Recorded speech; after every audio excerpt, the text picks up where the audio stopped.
Good evening, I'm Kim Christensen. And I'm Kyle Clark. Denver's mayor is marking the halfway point of his term by pointing to progress made and also acknowledging the city's struggles. 9 News reporter Spencer Soysher joins us. And Spencer, in a change of pace, the mayor's second State of the City address was kind of a fancy nighttime thing. Yeah, we're all suited up for the nighttime event. This used to be held during the day. Tonight, held at night, the mayor delivered his speech in front of a bunch of his supporters, as well as the governor tonight. The mayor patted himself and his administration on the back for getting more people into housing and clearing homeless encampments in the city. He touted attempts to revitalize the 16th Street Mall, the city's reduced homicide rates, and a decrease in car thefts. But he also admitted that the city has some lingering issues. A downtown that struggled with empty office buildings post-COVID, a city that's too expensive to live in and still has safety concerns. But the mayor says he wants to hear about those things. It means that people care. No one is more obsessively aware of the things that are broken in the city than I am. I am not afraid of complaints from people who love this city. I welcome them because every one of them is a gift that offers us a chance to get better. I spoke with the mayor afterwards, one-on-one. We talked about a potential new Broncos stadium. He said last week that he would make sure that the Broncos stayed in Denver and that if they build a new stadium, the Broncos owners, that the stadium would be paid for by the owners and then the infrastructure around it would be paid for by the city. I asked him if he's been involved in any talks about any other sites other than Burnham Yard, which has been widely reported. He says he's been in talks on multiple sites. So we asked him which ones those were.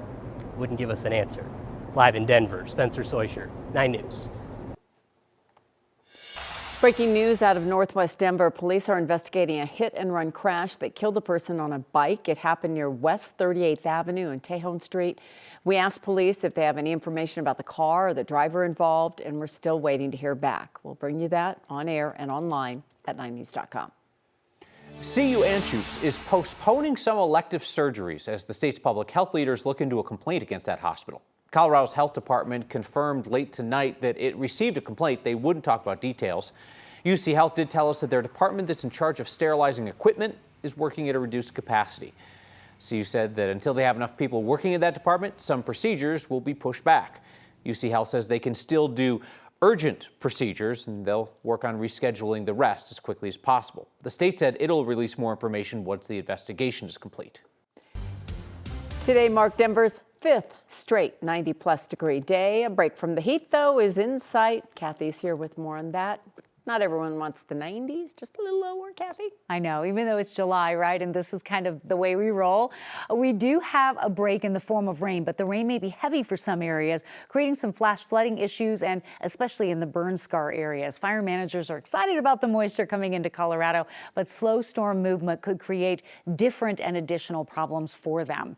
Temperatures coming down out of the mid-90s and triple digits into the comfortable 70s and 80s this 10 o'clock hour. Monitoring the wind, it's come down in the city, but picking up in the foothills a bit. Still tracking some thunderstorms and some heavy showers. Elbert County out into Lincoln County. We had a flash flood warning and severe thunderstorm warnings. Storms were showing maybe the potential for some small hail. Have not had reports of that, but they're moving slow and dropping some heavy rain on saturated soils. So this is something we'll see again tomorrow, only more widespread in nature.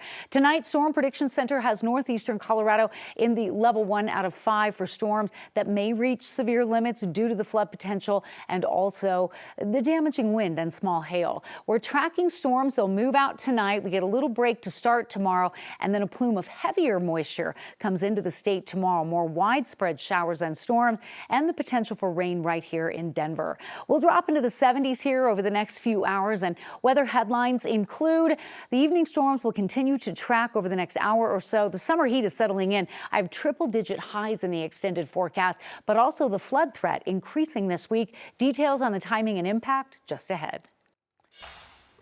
Compelling testimony today in the murder trial of James Craig. He's the former dentist from Aurora accused of poisoning his wife, Angela. Today, jurors heard from a doctor who treated Angela. He described how quickly her condition deteriorated.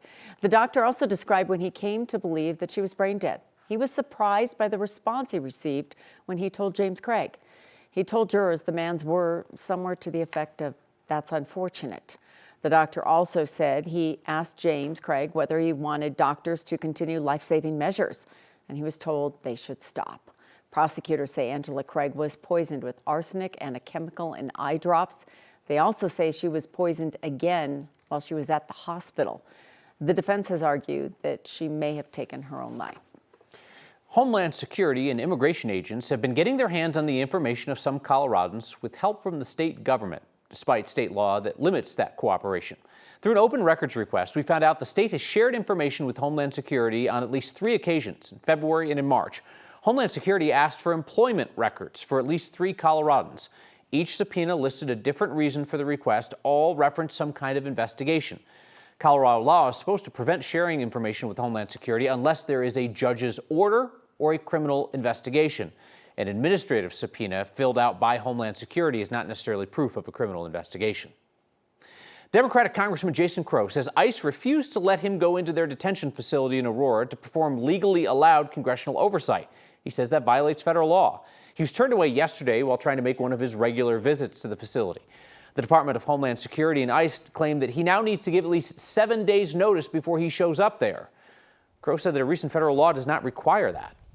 The reason for that is because around the country, when members of Congress would announce or say in advance that they were going to come to visit, things got cleaned up, they got changed. We noticed changes that had been implemented just in the last 24 hours. So that's why these unannounced visits were so important.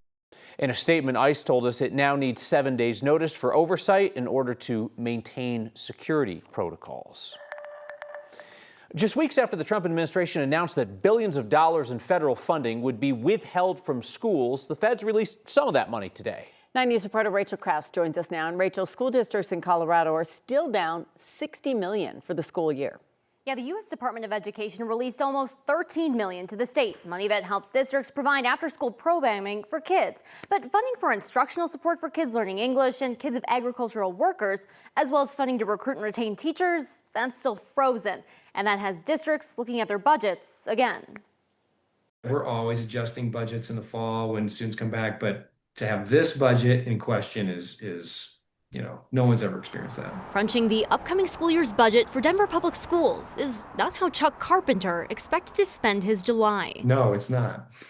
Because the district's chief financial officer already did this, starting back in January. This is not how you want to do business. In the end of June, districts nationwide were told the Trump administration was freezing $6 billion in federal funding for some title programming. For Colorado, that's more than $76 million, including $10 million for DPS. The federal title programs are really targeting money to where the students that really need it, students of poverty, students learning English, teacher training, enrichment. Money that was withheld to ensure the programs aligned with President Trump's priorities.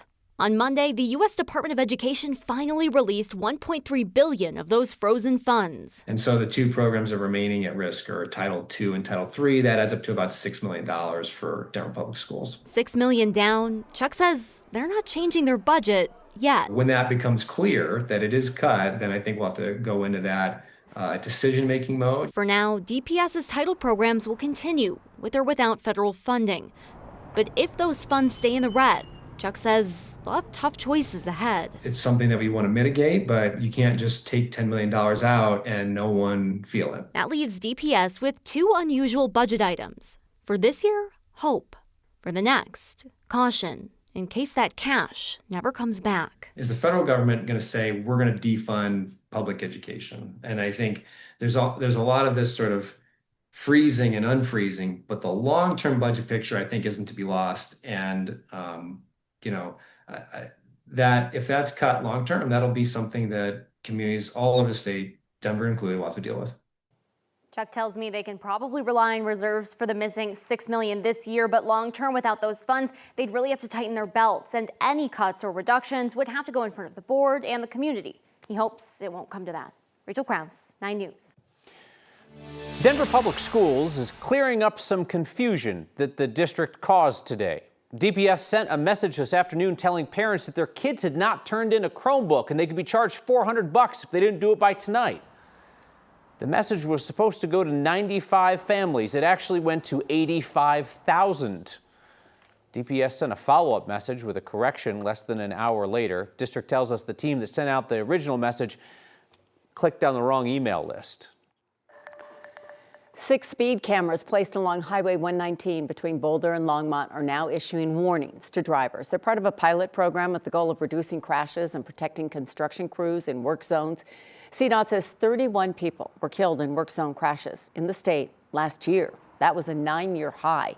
If you drive 10 miles per hour or over the posted speed limit, you may get a warning in the mail. CDOT will eventually start issuing $75 tickets. Former Democratic State Senator Sonia Jaquez Lewis, who left the state legislature in the middle of an ethics investigation, is now looking at a felony charge. Jaquez Lewis, who represented Longmont, has been charged with attempting to influence a public servant. Fellow Democrats at the Capitol were investigating claims that she mistreated her staff when they said that she fabricated at least one letter of support from a supposed former employee. She then just left. She quit. Charges were filed by prosecutors in Denver. She told me at the time that she left the Capitol that the fake letter of support was a mistake. It was not supposed to actually be submitted to the Ethics Committee. The criminal charge she faces carries potential prison time as well as a fine. I reached out to Jaquez Lewis today and didn't hear back. Some big news into our newsroom. We know what Denver's incoming NWSL team will be named. Sources tell our Marshall Zellinger that the new women's pro soccer team in town will be Denver Summit FC. Denver Summit FC. There's already a website. They made a couple like decoys, but no, this is going to be the one. Denver Summit FC. That was not one of the 6 names that made a short list back in February. They did have the idea of Colorado Summit FC kicking around, but Denver City Council was vocal. They wanted Denver in the name if the city was going to pay for infrastructure around the stadium. So the official announcement happens tomorrow.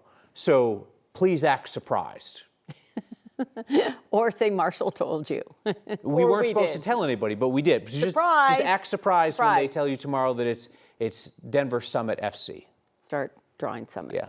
I was partial to Scotty Gange's idea, that Denver Black Diamonds. That would have been sick. That was a good one. Oh, the merch would have been gorgeous. Yeah. I like this. It'll be good. Yeah, it's fine. It's fine. Yeah, it's fine. It's fine.